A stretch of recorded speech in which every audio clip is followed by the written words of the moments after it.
Barcelona baru saja mengamankan tempat di semifinal Liga Champions, setelah mengalahkan Borussia Dortmund di Signal Iduna Park pada pertengahan pekan.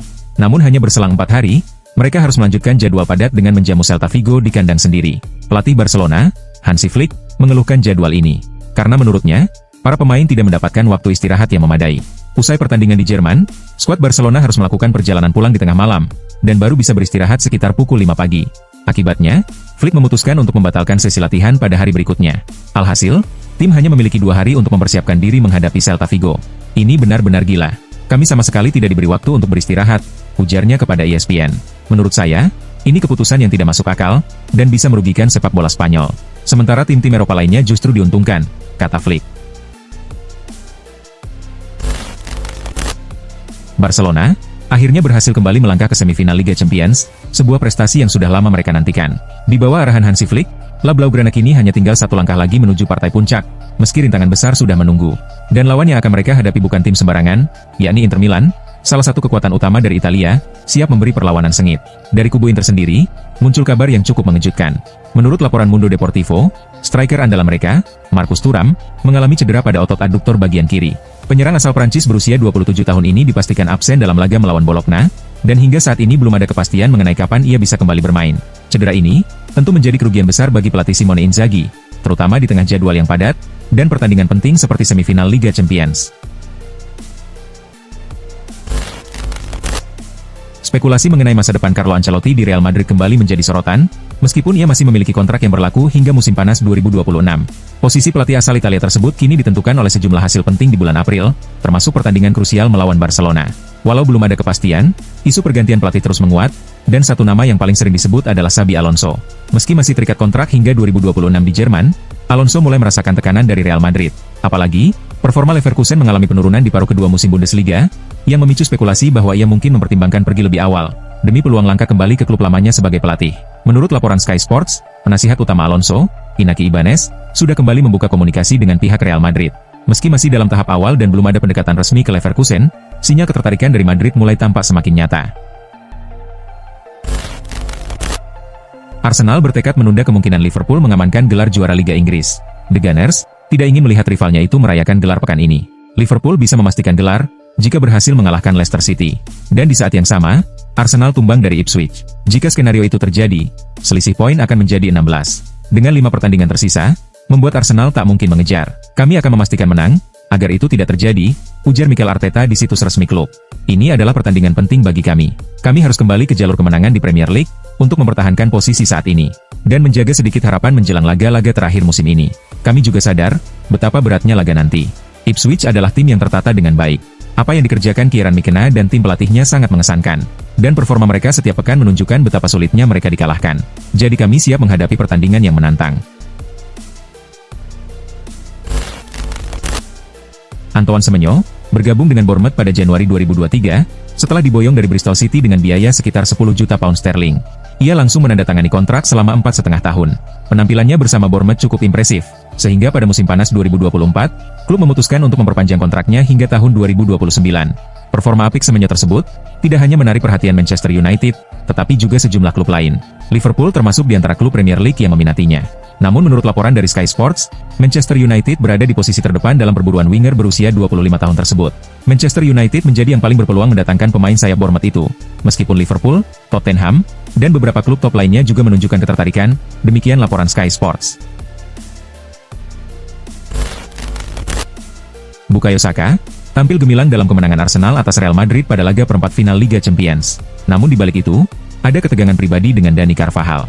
Konflik antara keduanya memuncak saat jeda babak pertama, ketika Carvajal yang sedang cedera dan tidak bermain, dilaporkan sempat menghadang dan mencoba mencekik Saka usai tendangan penaltinya gagal.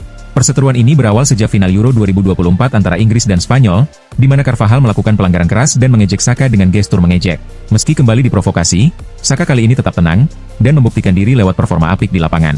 Membawa Arsenal lolos ke semifinal Liga Champions, dan menunjukkan bahwa pembalasan terbaik adalah melalui prestasi. Manchester United mencatat hasil luar biasa, dengan menyingkirkan Lyon lewat agregat 7-6 di perempat final Liga Eropa. Kemenangan ini menjadi suntikan semangat bagi tim asuhan Ruben Amorim, yang tengah mengalami kesulitan di Liga Domestik. Meski banyak pujian mengalir atas kebangkitan United di kompetisi Eropa, Pep Guardiola justru menyoroti posisi mereka di klasemen Premier League. Dalam konferensi pers menjelang laga melawan Everton, pelatih asal Spanyol itu mengisyaratkan bahwa timnya masih lebih unggul dibandingkan rival bebuyutannya. Berjuang untuk tempat di Liga Champions bukanlah hal buruk, kata Guardiola. Kami bisa saja berada jauh di bawah, jika tidak tampil baik selama 4 atau 5 bulan terakhir. Kami bisa saja sekarang ada di peringkat ke-11, 12, 13, bahkan 14. Komentar tersebut secara tidak langsung mengacu pada posisi Manchester United, yang saat ini berada di peringkat ke-14 klasemen, dan dipastikan mencatatkan jumlah poin terendah mereka sepanjang sejarah Premier League. Label tim tua yang sempat disematkan pada Inter Milan, dibantah keras oleh Paolo Di Canio. Mantan striker AC Milan dan Lazio itu memberikan dukungan kepada skuad Simone Inzaghi, yang berhasil menyingkirkan Bayern Munich dan melaju ke semifinal Liga Champions. Menurut Di Canio, faktor usia bukanlah hambatan jika sebuah tim memiliki semangat, chemistry, dan pengalaman seperti yang dimiliki Inter. Ia bahkan menyebut bahwa Henrikh Mkhitaryan, gelandang berusia 35 tahun asal Armenia, masih memiliki kemampuan bermain hingga usia 50 tahun. Inter bukan tim yang sudah tua. Hanya ada 2 pemain dengan usia lebih senior. Tapi pemain seperti Mkhitaryan, dia bisa bermain sampai umur 50, ujar Di Canio. Mereka bermain dengan keterikatan yang kuat. Mereka saling mengenal, bermain dengan semangat, dan telah bersama cukup lama. Hal itulah yang membuat mereka kokoh dan mampu menghadapi tekanan, tambahnya. Paulo Dybala mengalami cedera hamstring pada pertengahan Maret, yang memaksanya menjalani operasi dan menutup musim lebih awal. Meskipun tidak bisa bermain, Dybala tetap dimasukkan dalam skuad AS Roma untuk 2 laga terakhir menghadapi Juventus dan Lazio. Ia masih diperbolehkan duduk di bangku cadangan, dan berada di ruang ganti tim. Pemain asal Argentina itu memilih tetap dekat dengan rekan-rekannya meski sedang cedera. Walaupun ia mengaku kecewa karena tak bisa memberikan kontribusi langsung di atas lapangan. Tidak bermain itu menyebalkan. Rasanya tidak enak ketika berada begitu dekat dengan pertandingan, tapi tidak bisa melakukan apa-apa, ujar Dybala.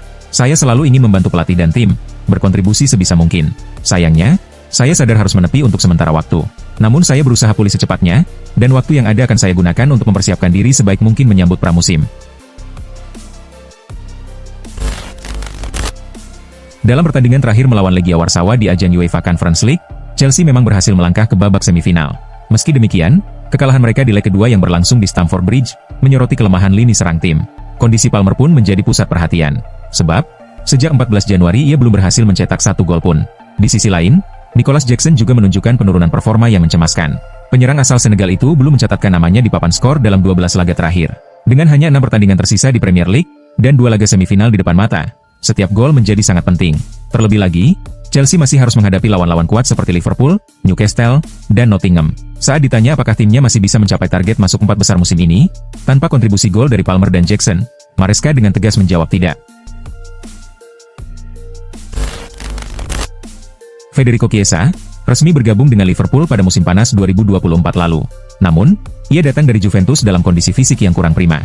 Akibatnya, Chiesa lebih sering duduk di bangku cadangan. Hingga kini, ia baru bermain dalam 12 laga, dan mencetak 2 gol. Cedera yang dialaminya, serta ketatnya persaingan dengan Mohamed Salah, membuatnya kesulitan menunjukkan performa terbaik. Situasinya di Liverpool pun mulai dipertanyakan. Jose Mourinho, pelatih Fenerbahce, dikabarkan telah secara langsung meminta klubnya untuk merekrut Chiesa dari Liverpool. Informasi ini dilaporkan oleh Fotomac. Periode sulit yang dialami Chiesa di Anfield, menjadikannya incaran menarik bagi Mourinho, yang tengah mencari pemain berkualitas untuk memperkuat skuadnya. Fenerbahce disebut-sebut akan segera mengajukan tawaran resmi kepada Liverpool dalam waktu dekat. Belakangan ini, Real Madrid dikabarkan sedang mempertimbangkan Jurgen Klopp sebagai kandidat pengganti Carlo Ancelotti, yang diperkirakan akan meninggalkan Santiago Bernabeu pada akhir musim. Namun, rumor tersebut dibantah oleh agen Klopp, Mark Kosike. Dalam wawancara bersama Sky Sport, Kosike menegaskan bahwa Klopp belum tertarik untuk kembali melatih. Klopp sendiri, baru-baru ini kembali menyatakan, bahwa masa-masa dirinya sebagai pelatih tampaknya sudah berlalu. Dalam sebuah unggahan di akun Instagram pribadinya, ia menulis, bahwa saya tidak lagi melihat diri saya berdiri di pinggir lapangan, dan perasaan itu belum berubah. Namun, saya masih mencintai sepak bola, masih menikmati bekerja, dan Red Bull memberikan saya platform yang luar biasa untuk itu. Meski begitu, sosok karismatik Klopp tampaknya masih sulit dilupakan oleh dunia sepak bola.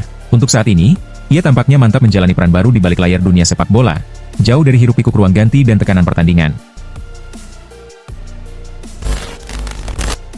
Meskipun Liverpool tidak melakukan banyak pembelian pemain pada bursa transfer musim dingin lalu, performa mereka tetap impresif. Bahkan, The Reds kini berada di ambang menjuarai Premier League musim ini.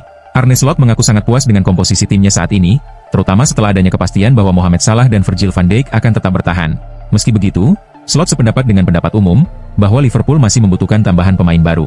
Secara garis besar saya setuju, tapi ada juga banyak penelitian yang menunjukkan, bahwa semakin lama suatu tim bermain bersama, semakin besar peluang suksesnya. Menurut saya, menjaga inti tim tetap utuh selama mereka tampil maksimal, adalah hal yang penting, ujarnya kepada Liverpool Echo. Namun secara umum, kehadiran satu atau dua pemain baru juga dapat membawa energi segar di dalam dan sekitar tim, dan itu hal yang saya sepakati, tambah Slot.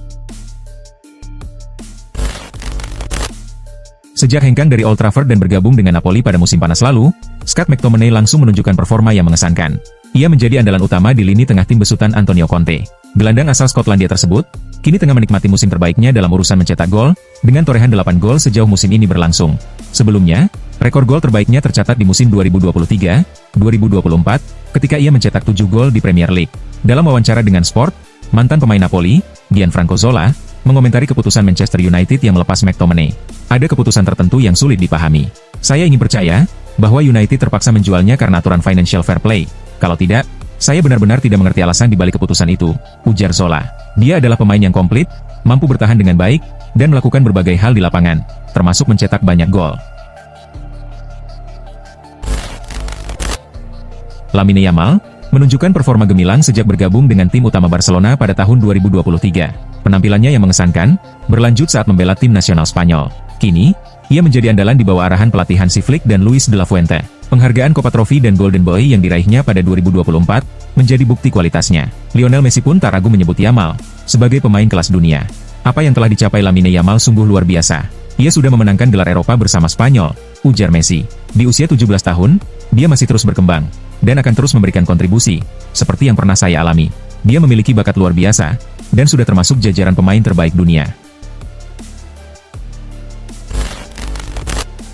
Real Madrid harus angkat kaki dari Liga Champions, usai kalah di perempat final melawan Arsenal. Penyerang andalan mereka, Kylian Mbappe, gagal menunjukkan pengaruh besar dalam pertandingan tersebut. Sebaliknya, mantan timnya, Paris Saint-Germain, justru berhasil melaju ke semifinal setelah mengalahkan Aston Villa. Padahal, alasan utama Mbappe bergabung dengan Real Madrid adalah untuk meraih trofi Liga Champions, gelar yang belum pernah ia capai selama berseragam PSG.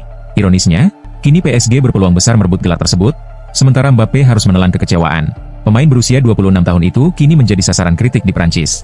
Sejumlah media ternama seperti L'Equipe, Le Parisien, dan RMC Sport, secara kompak mengejek performanya. Mantan pemain PSG, Jerome Rotten, juga turut memberikan komentar pedas, dan menyebut bahwa Mbappe sejauh ini adalah sebuah kegagalan di Real Madrid. Setelah Real Madrid tersingkir dari perempat final Liga Champions, dengan kekalahan agregat telak 1-5 dari Arsenal, masa depan Carlo Ancelotti mulai dipertanyakan. Pelatih asal Italia itu santer dikabarkan akan segera didepak oleh manajemen Los Blancos. Mengutip laporan dari Tribuna, kontrak Ancelotti sebenarnya masih berlaku hingga musim panas 2026. Namun Real Madrid sudah mulai mencari sosok pengganti. Di sisi lain, timnas Brasil tertarik merekrut Ancelotti, mengingat mereka sedang mengalami masa sulit tanpa prestasi. Meski begitu, beberapa sumber menyebut, Ancelotti tidak terlalu berminat menangani tim nasional Brasil. Kemungkinan sang pelatih kembali ke Italia justru lebih besar, dengan AC Milan dan AS Roma menjadi dua kandidat utama untuk merekrutnya. Menariknya, Ancelotti pernah membela kedua klub tersebut saat masih aktif bermain. Saat ini, baik Milan maupun Roma, memang tengah berjuang untuk kembali bersaing di papan atas klasemen. Atletico Madrid, dikabarkan mulai menunjukkan minat yang lebih serius terhadap Alejandro Garnacho. Berdasarkan laporan dari tim Talk, Atletico kembali mempertimbangkan Garnacho sebagai opsi perekrutan untuk musim panas mendatang. Meski demikian, mereka menyadari akan menghadapi hambatan, terutama terkait harga. Manchester United disebut-sebut membanderol sang pemain sebesar 70 juta pound sterling, angka yang dianggap terlalu tinggi oleh Atletico. Garnacho sendiri memang disebut-sebut masuk dalam daftar pemain yang akan dilepas MU. Dalam beberapa bulan terakhir, terutama sejak kedatangan Ruben Amorim, pemain asal Argentina tersebut mulai kehilangan tempat di skuad utama. Selain Atletico, Bayer Leverkusen juga dikabarkan tertarik. Namun klub asal Jerman itu kemungkinan baru akan bergerak setelah menjual salah satu pemain bintangnya, agar kondisi finansial tetap seimbang. Fabrizio Romano memberikan update terbaru mengenai masa depan Darwin Núñez. Melalui video di kanal YouTube-nya, jurnalis ternama itu memastikan bahwa sang penyerang akan pindah klub. Saya sudah memberitahu kalian sejak Februari, bahwa Darwin Núñez kemungkinan besar akan hengkang dari Liverpool pada bursa transfer musim panas. Dan hari ini saya dapat menegaskan kembali, bahwa arah cerita ini memang menuju ke sana, ujar Romano. Darwin Núñez diprediksi akan meninggalkan Liverpool untuk mencari tantangan baru. Ia siap memulai lembaran baru dalam karirnya, dan kemungkinan besar akan pergi di jendela transfer musim panas. Juventus terus aktif di bursa transfer jelang musim panas 2025. Fokus utama klub asal Turin tersebut saat ini tertuju pada gelandang timnas Italia, Sandro Tonali, yang saat ini bermain untuk Newcastle. Tonali dipandang sebagai bagian krusial dalam rencana jangka panjang Juventus untuk membangun kembali identitas tim. Berdasarkan laporan Tuttosport, Juventus berencana menawarkan kesepakatan barter pemain disertai uang tunai, guna menurunkan harga transfer Tonali.